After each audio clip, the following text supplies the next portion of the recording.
예, 안녕하세요. 예, 김nom사TV의 노동백과 시선 14번째 시간입니다.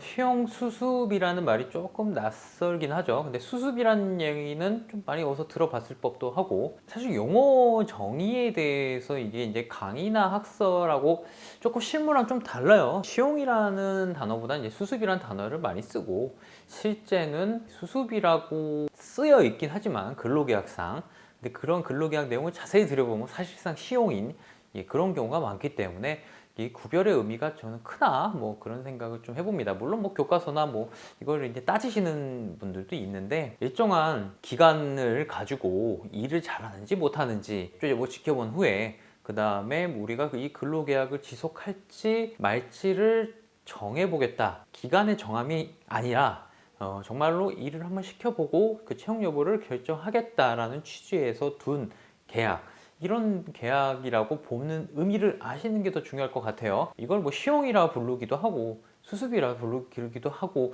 현재로서는 막 용어를 막 혼용하고 있기 때문에 또 뭐 우리 지금 판정이나 뭐 판결 자체가 뚜렷이 구별하고 있지 않기 때문에 사실 실익은 커 보이진 않습니다. 다만 일정한 기간을 근속하고 난 후에 그 다음에 평가를 통해서 계속 근속 여부, 뭐 그러니까 본채용 확정 여부를 알려주겠다, 뭐 이런 내용을 계약서에 담고 있는 계약의 유형이다, 뭐 이렇게 보시면 될 것 같아요. 판례에서는 뭐 이런 계약을 둔 취지에 대해서 인적 적격성, 업무 능력 등을 평가하기 위해서 둔 계약의 형태라고 하는데요. 뭐 일단 이런 계약 형태가 인정되고 있어요. 인정되고 있고 많이 또 쓰이고 있죠. 근데 이게 참 여러 가지 쟁점이 많이 두고는 있어요. 이 계약이 도대체 뭐냐, 기간을 정한 계약이냐, 아니면 뭐 계약이 성립이 되어진 거냐. 왜냐면 이제 본계약이 체결이 되지 않았다, 뭐 이런 말이 있기 때문에 사실 본계약 체결 전에 도대체 이 근로관계가 뭐냐, 뭐 여러 형태가 있는데, 자, 다 잊어버리시고 하나만 기억하세요. 본 근로계약이 체결 여부를 떠나서 고용관계는 성립이 되어진 상태입니다. 이게 우리 법원의 일괄된 태도예요.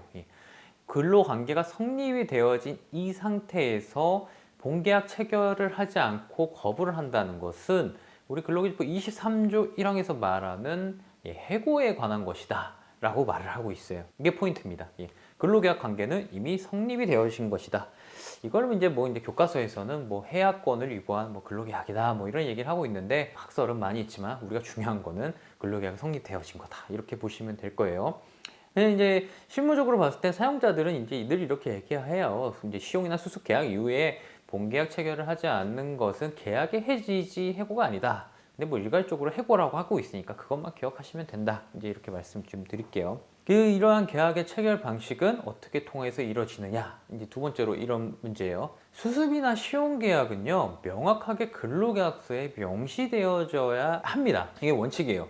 그러면 근로계약서에 명시되지 않으면 무효이냐? 그것도 아니에요. 명시되어져야 있고 유효하게 계약의 내용으로서 입증이 되어져야 된다는 취지예요. 제가 지금 드린 말씀은, 만약에 근로계약서가 전혀 없는 상태에서 자, 너가 이렇게 3개월짜리 시용계약을 맺었지 했는데 노동자도 오케이, 사용자도 오케이 하면 이게 유효하다는 얘기예요. 근데 다만 그런 계약 내용이 없는데 노동자 나는 무슨 내용인지 모르는 내용이다, 사용자는 너는 수습계약 맺었잖아, 이러면은 이건 없는 거예요. 그러므로 근로계약엔 명시적으로 표시를 해서 계약을 명확하게 해야 되는 것이 이제 원칙이다, 이렇게 좀 말씀을 드리고 들어갈게요. 그러면은 이제 시용이나 수습 계약을 했잖아요. 일정 기간을 해요. 보통은 3개월 정도, 3개월보다 짧아요.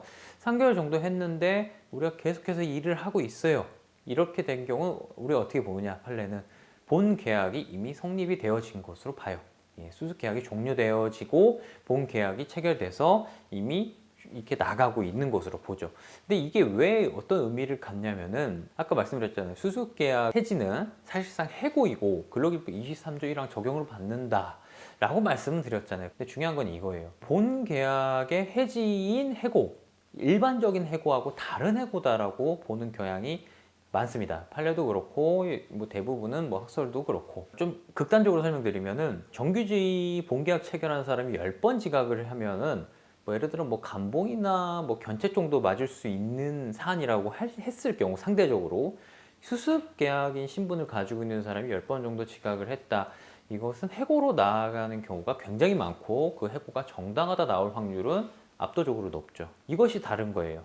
예를 들어 평가 점수가 굉장히 낮고 떨어져 있다. 수습 때 그러한 계약 내용을 그런 점수를 계속 맞아왔다. 이게 만약에 본 정규직인 채용을 거친 사람이라면은 해고 사유로 인정되기 위해서는 굉장히 머나먼 길을 가야 된, 특히 해고 사유로 인정될 여지는 거의 없지만 수습이나 시용에서는 인정될 확률이 생각보다 정당한 해고다, 인정될 확률이 높다. 그러니까 근로관계가 되게 얇은 거예요. 얇은 거. 가늘고 얇고 불안불안. 이어져는 있는 거죠. 이어져는 있는데 이게 쉽게 잘린다. 이런 거죠. 그래서 이 계약이 본 계약으로 이렇게 얇은 거에서 두껍게 바뀌었냐 안 바뀌었냐는 되게 중요한 내용이에요.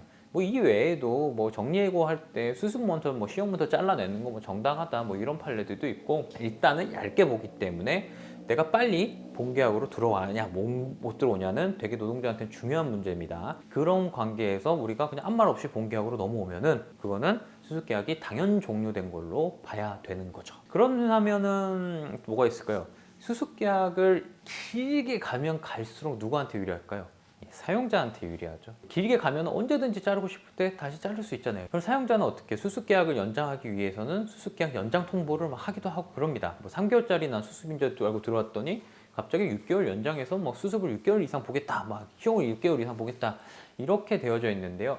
원칙적으로 정당한 특별한 사유 없이 수습계약을 사용자가 일방적으로 연장할 수가 없습니다. 일방적으로 연장하게 되면은 무효죠. 본계약으로 들어온 걸로 봅니다.